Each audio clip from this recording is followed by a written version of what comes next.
Hello ladies and gentlemen, my name is Megajohn and today we're going to be covering extra missions 6, 7, 8, 9, and 10.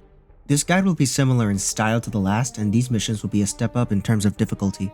Sightlines will be absent and the missions themselves are more complex in terms of structure. But without further ado, let's get into it. Somewhat similar to Extra Mission 1 level design wise, Extra Mission 6 is a little more involved. The patroller by spawn is supposed to reinforce the notion of watching and waiting before moving. Hopefully you're acclimated to the extent of enemy sightlines by now. Scouts will walk up and down here. When it's clear, wait for this scout to walk away and pass underneath this sniper's line of sight. Turn sharp left and press the button. I'm going straight through this way since turning left out of here will either get you spotted by a sentinel or sniper. The end goal is inside this cube. To start off, you're going to want to time your movement to these scouts from the get-go. Fortunately, their patterns are really simple.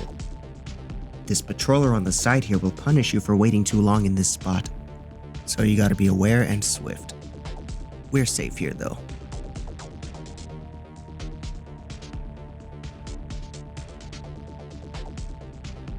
You can pan your camera to look inside the beam structure here and find this peculiar sequence of characters. Part of the code we'll need to remember to reach the end goal.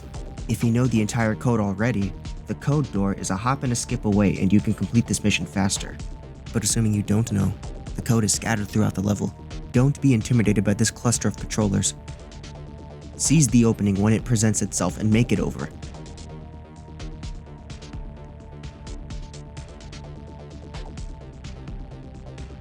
Walk along the thin yellow top of the wall and reach down here.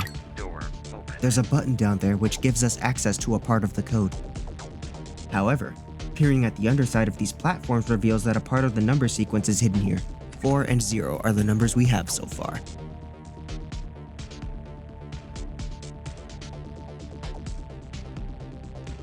Once it's safe, climb back up using this ladder. Platform past this sniper and onto this cube we opened. Another part of this sequence is revealed here.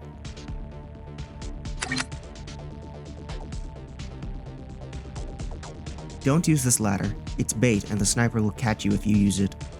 But dropping down nearby we can see the last part of the code. Now armed with the necessary information, we can slip by these enemies with ease and enter the full number sequence in and complete the mission.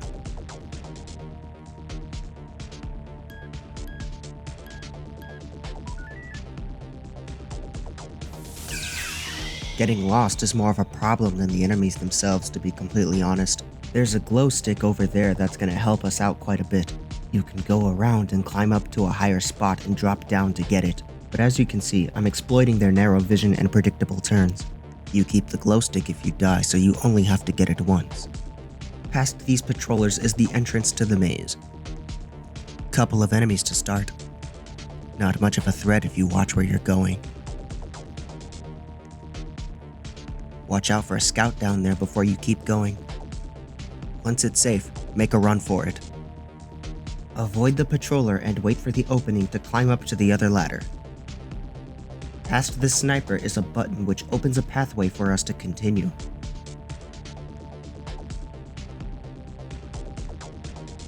Door opened. Go back down and you'll see it here.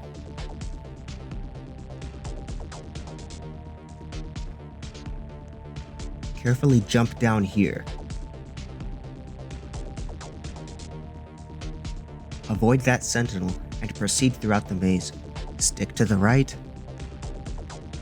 left here, and left again. Wait for the patroller before jumping down. The opening with water is important later, so remember that. Beyond it is a sentinel and patroller which is easy to avoid. Use the opening to press the button to unlock the next pathway. Then you're going to want to backtrack to the ladder and climb up.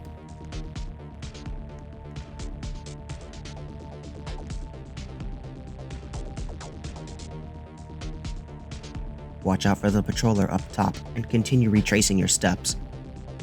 At least the pathways stay open even if you die.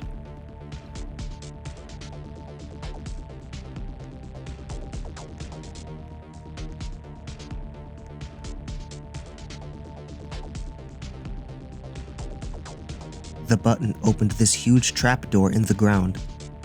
The next button is blocked off by a scout. Very easy pattern to recognize. You can use these hiding spots on the corridor to let him pass. Door opened.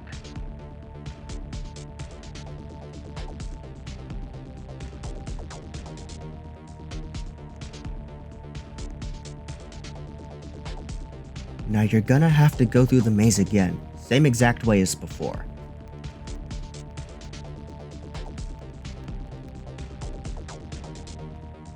Wait for the patroller. Drop down and you'll see this wall is gone. Climb up the ladder and press the final button.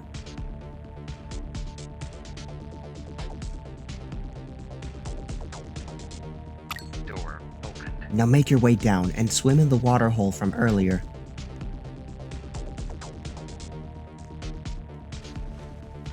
There's air pockets here and there, but the path isn't nearly as twisty as the maze.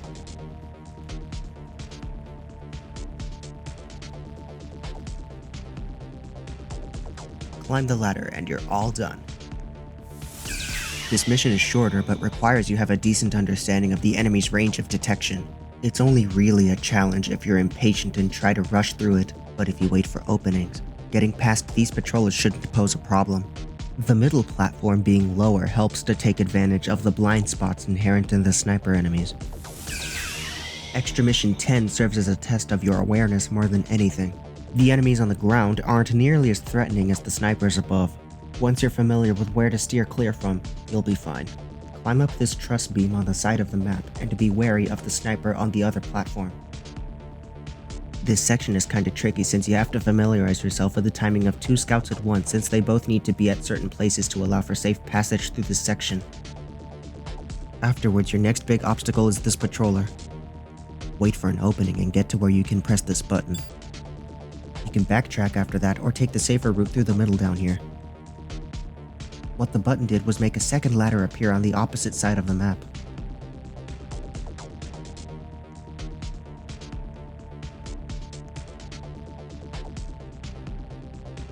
These snipers up here don't pose much of a problem. The patroller may require some patience, but this last sentinel punishes you if you don't look where you're going.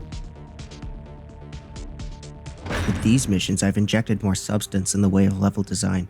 That also extends to Easter eggs.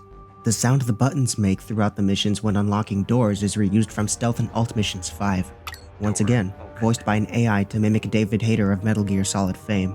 Yes, that David Hayter. You should come inside the box. Then you'll know what I mean. In Extra Mission 7, the code 4096 is another nod to my lucky number with it being equivalent to 64 squared. While not terribly notable, Extra Mission 8's glow stick has a tooltip you can read when hovering your mouse cursor over it. The swimming section at the end was inspired by the swimming section in Metal Gear Solid 2, albeit not as frustrating in my opinion. Extra Mission 9 is admittedly not as inspired as the others. The entirety of the extras were completed in the span of about 3 months due to the extra missions having a simplistic style to them. Free roam and the alternative missions reused arenas from the stealth missions as a basis, so that saved me some time as well. 9 was originally going to be longer, but I anticipated Extra Mission 8 being rather exhausting for players. Since something more straightforward and shorter was needed, Extra Mission 9's length was reduced. 10 is an interesting case because the overall layout is meant to look like a street surrounded by tall buildings. This kind of layout was considered early on in Stealth Mission 6 development actually, but I was encouraged to make a more open world arena, so that's how we ended up with what we got. More open-ended level design was something I wanted to try out anyway. But that's just about everything regarding Extra Mission 6 through 10. Thanks for tuning in. Like and subscribe if you enjoy the content that I make. I'll leave a link in the description below if you want to try the game out for yourself. Till next time, all hail the M.